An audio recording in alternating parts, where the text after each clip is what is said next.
Ryan Johnson's third installment in the Knives Out franchise is finally out, and I need him to make like five more of these movies because he has not missed yet.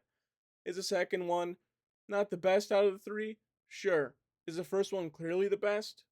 Sure. But Knives Out 3 Wake Up Dead Man is so close to being as good as the original. It's unbelievable.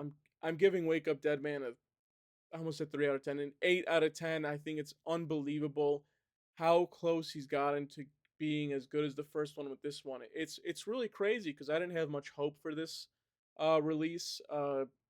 With names like Mila Kunis and Jeremy Renner, and then having I don't hate Josh O'Connor. I don't actually hate any of these actors. It's just like the names didn't feel as appetizing as in Knives Out and Glass Onion.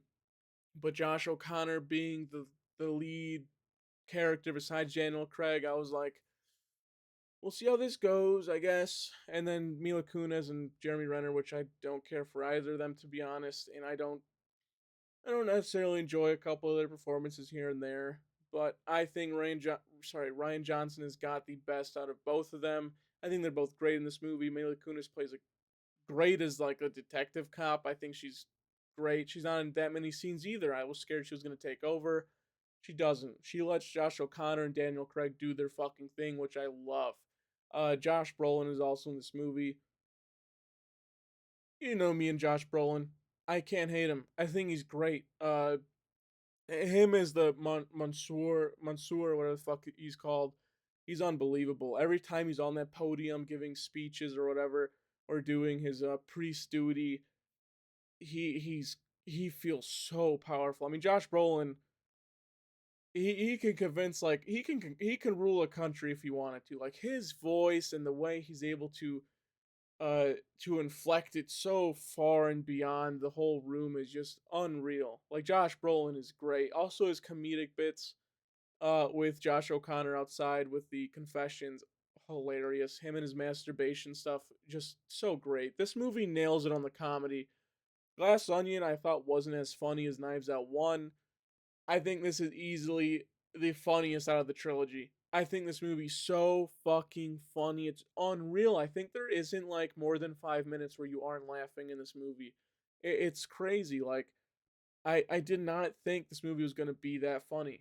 And of course, the previous ones have shown like yeah, there's gonna be comedic bits here and there, but this one is so much funnier than the other two. It's not even close. I mean, the stuff with the Josh Brolin, a lot of stuff with Josh O'Connor on the side. Daniel Craig, of course, he's hilarious in all three of these, and I think this is his funniest one yet. I think he's just so. Why is Daniel Craig just such an amazing actor? I don't know. He's just so good at everything. I love him. I love Daniel Craig.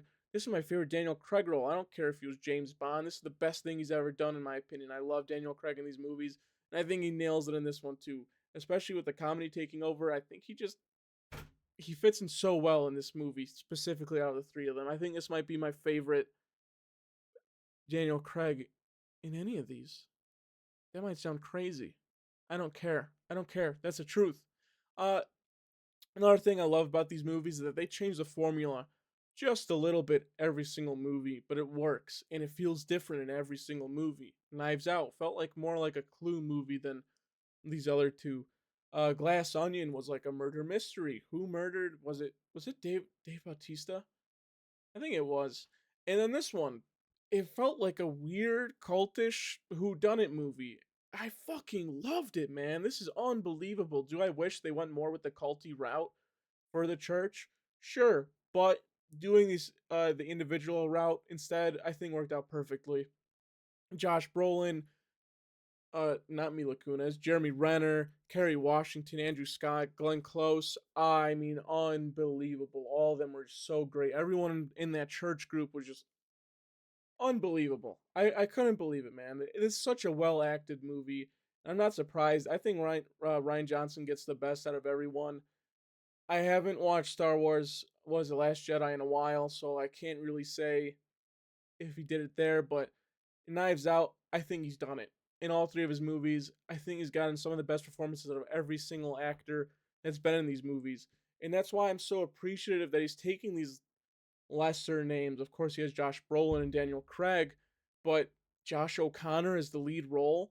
brilliant. He's doing a lot of the narration for the first 40 minutes. He is the lead actor for the first 40 minutes. And of course, even when Daniel Craig comes in, Josh O'Connor takes over for a lot of the rest of the movie. And I think he's so great. And I think a lot of that comes down to Ryan Johnson. I think he's just so great at directing these not A-list actors into feeling like they are some of the best actors in the world, and I hope we see this more in future Knives Out.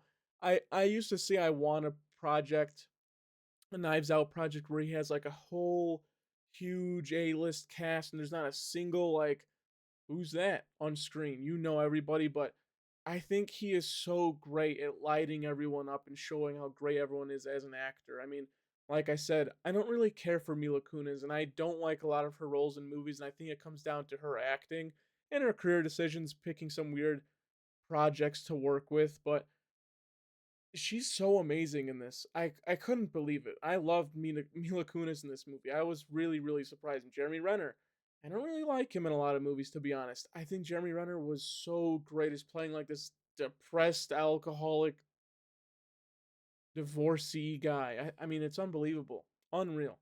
And of course, with every Ryan Johnson movie, this looks great. It's visually appealing. There's not a single second where you're like, ugh, this looks like shit. The lighting is absolutely beautiful.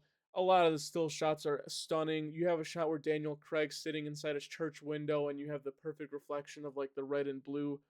Oh, it's so fucking lovely. Even the garage camera footage looks good. That's crazy. It didn't look overly blurry, it didn't look dirty. It just looked like normal garage cam footage and it looked really good. I mean, it's unbelievable. Ryan Johnson, I think, is one of my favorite directors, but I would love him to just do five more of these. I wouldn't complain. I really wouldn't. By the way, see this in theaters. I'm gonna end it off here. I don't know what else more to say. I think he's nailed it with the script, directing, the camera works amazing. Of course, visually this movie's amazing, comedic amazing, actors all performed great. I loved everything about this movie. But my last note for this movie, and I don't know who'll make it this far, 'cause I've been rambling the past couple minutes. Not gonna lie, watch this in theaters. Watch Wake Up Dead Man in theaters. Do not wait till December 12th or 16th when it's on Netflix. Watch it now. Go to your theater. Go online. Type in where can I watch Wake Up Dead Man in theaters. That's what I did. Went to my local theater, watched it there. This is a movie experience. This is a movie you want to see with an audience. Everyone's going to be laughing, having a good time. It's unbelievable. It's unbelievable what Netflix does to these movies. Frankenstein and now this and Train Dreams, which I reviewed a week ago. I really loved. I don't even think that hit theaters. Fuck you, Netflix. Keep these in theaters for a month. I don't want you buying Warner Brothers. So I don't even know what's gonna happen if that's the case. Wake Up Dead Man should be a month in the theaters. It'd be one of the biggest movies of November and early December. You fumbled the bag here. This is such a funny fucking movie, and it's one of the best movies of the year.